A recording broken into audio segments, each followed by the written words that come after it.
વ્રતની વિધિ. દશામાનું વ્રત અષાઢ વદ અમાસથી શરૂ કરવામાં આવે છે.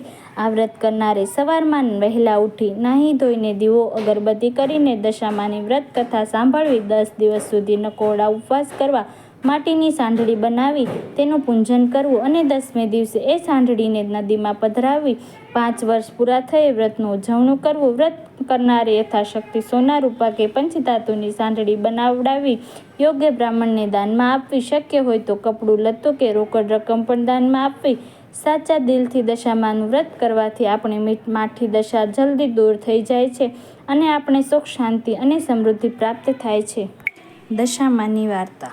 એક નગર હતું. આ નગરનો રાજા સમૃદ્ધ અને સુખી હતો. તેને એક ગુણિયલ સુશીલ પત્ની હતી. રાજા સુખ સાહેબીમાં છકી ગયો હતો. તેના અહંકારનો પાર ન હતો. જ્યારે રાણી ધાર્મિક વૃત્તિની હતી, નમ્ર સ્વભાવવાળી હતી. તે રાજાને ઘણી વખત વિનવતી કે બહુ અભિમાન કરવું સારું નહીં. આ સુખ સાહેબી આજે છે અને કાલે નથી, માટે નિરાભિમાની સ્વભાવ રાખવો. પરંતુ રાજા તેની વાતને હસીને કાઢતો. એક દિવસ રાણી રાજમહેલના ઝરૂખામાં બેઠી હતી.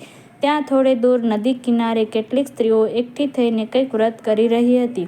આ જોઈ રાણીએ પોતાની દાસીને બોલાવીને કહ્યું કે જા, પેલી સ્ત્રીઓ ત્યાં ભેગી મળીને શું કરી રહી છે તે જાણી લાવ. દાસી તરત પેલી સ્ત્રીઓ પાસે જઈ પહોંચી અને તેમને ઉદ્દેશીને પૂછવા લાગી કે બહેનો, તમે સૌ ભેગા મળીને શું કરી રહ્યા છો? તેના જવાબમાં એક સ્ત્રીએ કહ્યું કે બહેન, અમે દશામાનું વ્રત છીએ. આ વ્રત કેવી રીતે થાય એમ દાસીએ પૂછ્યું. એના જવાબમાં પેલી સ્ત્રીએ કહ્યું કે બહેન, સૂતરના 10 તાંતણા લેવા અને તેને 10 ગાંઠો વાળવી તથા એ ગાંઠોને કંકુના ચાંદલા કરવા. એ પછી પેલી સ્ત્રીએ દાસીને આ વ્રત ક્યારે થાય અને કેવી રીતે કરાય તેની વિગતવાર માહિતી આપી. ત્યારબાદ દાસીએ મહેલમાં આવીને રાણીને દશામાના વ્રતની વાત કહી સંભળાવી. આ સાંભળી રાણી ખૂબ જ પ્રભાવિત થઈ અને પોતે પણ દશામાનું વ્રત કરશે એમ મનની નક્કી કર્યું. પરંતુ રાજાએ આ વાત જ્યારે સાંભળી ત્યારે તેણે રાણીને ચોખ્ખી ના પાડી દીધી અને ઉપરથી સંભળાવી દીધું કે તારે શા માટે આ વ્રત કરવું જોઈએ? આપણે ત્યાં શેની ખોટ છે? ધન, દોલત, સુખ, સાહેબી, રાજપાટ, સંપત્તિ, સંતતિ બધું જ તો છે. પછી તારે શા માટે આ વ્રત કરવું જોઈએ? રાજાના આવા અહંકારભર્યા વચન સાંભળીને રાણી નારાજ થઈ ગઈ. તેણે રાજાને સમજાવવાની ઘણી કોશિશ કરી, પણ તે એકનો બે ન થયો. તેણે રાણીને વ્રત કરવાની મંજૂરી ન આપી તે ન જ આપી. રાજાને આવેલો આટલો અહંકાર અને પોતાનું મહેલમાં થયેલું અપમાન જોઈ દશામાન કોપાયમાન થયા. બીજે જ દિવસે અચાનક પડોશી રાજ્યનો રાજા લશ્કર લઈ આ રાજ્ય પર ચડી આવ્યો.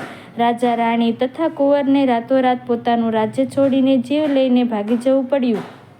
રાણીએ દશામાનું વ્રત પોતાને ન કરવા દીધું તેનું આ પરિણામ છે એવું રાજાને કહ્યું. ત્યારે રાજા તેના પર ગુસ્સે થઈ ગયો અને આવી વાહિયાત વાત મારી આગળ ન કરવી તેમ જણાવી દીધું. ત્યારબાદ રાજા રાણી પોતાના 2 કુંવરો સાથે ચાલતા ચાલતા એક વાડીમાં જઈ ચડ્યા.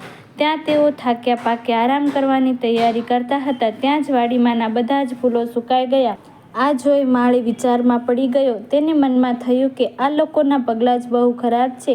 તેના આવવાથી જ મારી વાડીના ફૂલો સુકાઈ ગયા છે. આથી તેણે રાજા, રાણી અને કુંવરોને અપમાનજનક વેણ સંભળાવી વાડીમાંથી બહાર કાઢી મૂક્યા. ત્યાંથી તેઓ ચાલતા ચાલતા એક વાવ પાસે આવી પહોંચ્યા. બંને કુંવરોને ખૂબ તરસ લાગી હતી. આથી તેઓ ઉતાવળે પગલે વાવમાં ઉતરવા લાગ્યા અને ત્યાં જ દશામાએ અદ્રશ્ય રૂપે રાજકુંવરોને વાવમાં ખેંચી લીધા. આ જોઈ રાણી કલ્પાત કરવા લાગ્યા. રાજાને પણ મનમાં થયું કે માનો ન માનો આ દશામાનો પ્રતાપ છે. આથી તેમણે રાણીને આશ્વાસન આપતા કહ્યું, કલ્પાત ન કરો રાણી, જેણે કુંવરો આપ્યા હતા તેણે લઈ લીધા છે. આપણી દશા ફરી ગઈ છે. સાચે જ દશામાં આપણા પર કોપ્યા છે. ત્યાંથી તેઓ થાક્યા હાર્યા એક ગામ પાસે આવી પહોંચ્યા. રાજાએ જોયું તો પોતાની બહેનનું આ ગામ હતું. આથી તેમણે ખુશ થતાં રાણીને કહ્યું, રાણી જુઓ, આ મારી બહેનનું ગામ છે. આપણે તેને મળી લઈએ.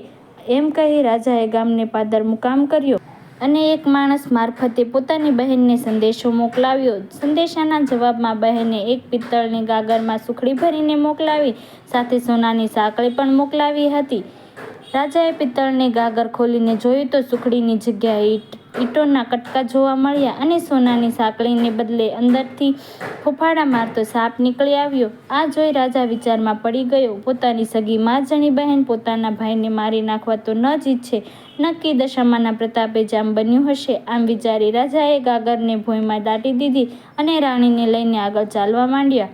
આગળ ચાલતા એક મોટી નદી આવી. તેમાં ચીભડાના વાડા હતા. રાણીએ ત્યાં ઊભેલા એક ખેડૂતને ચીભડું આપવા માટે વિનંતી કરી. ખેડૂતને દયા આવી અને તેણે એક ચીભડું તોડીને આપ્યું. રાણીએ પોતાના સાલ્લામાં સંતાડી રાખ્યું અને કૂવા કાંઠે વિશ્રામ લઈ ખાવાનું નક્કી કરી ત્યાંથી ચાલવા માંડ્યું.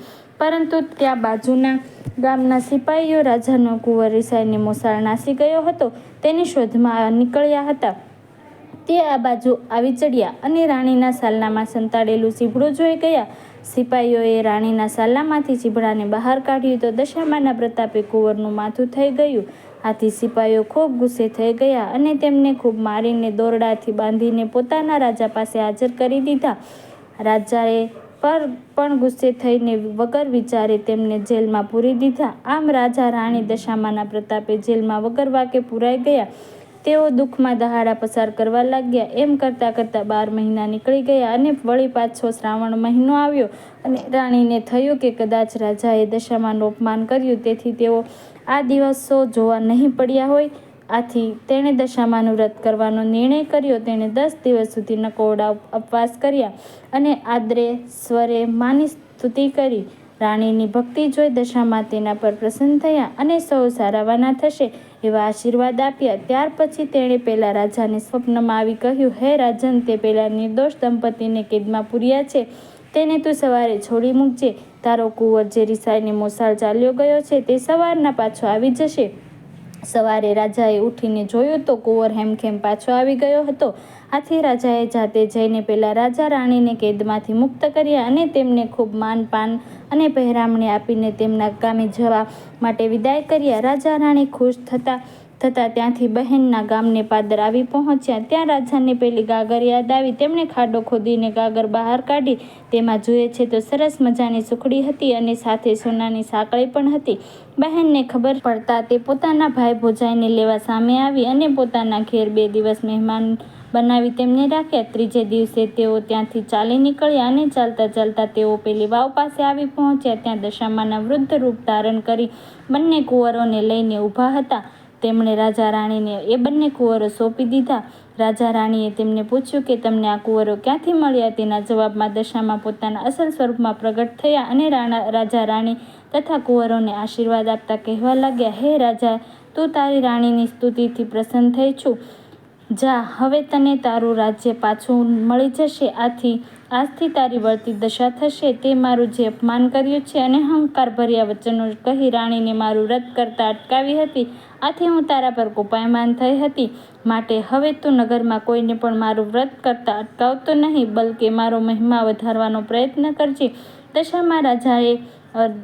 દશામાના પગમાં આળોટતા કહ્યું, તમારી કૃપા અપાર છે, પણ તમારી કસોટીમાંથી પાર ઉતરવું મુશ્કેલ છે. માટે મહેરબાની કરીને તમારો પ્રકોપ કદી કોઈને બતાવશો નહીં. દરેક જણ પ્રત્યે તમારી મીઠી નજર રાખજો. માં દશામાં હસીને બોલ્યા, રાજા, તારી વાત હું કબૂલ રાખું છું અને જે કોઈ મારી કથા સાંભળી ભક્તિભાવપૂર્વક વ્રત કરશે તેને હું ક્યારેય નડીશ નહીં. એમ કહી દશામાં અદૃશ્ય થઈ ગયા. ત્યારબાદ રાજા રાણી અને કુંવરો પોતાના રાજ્યમાં આવી પહોંચ્યા અને સુખેથી દિવસો પસાર કરવા લાગ્યા. બોલો દશામાની જય.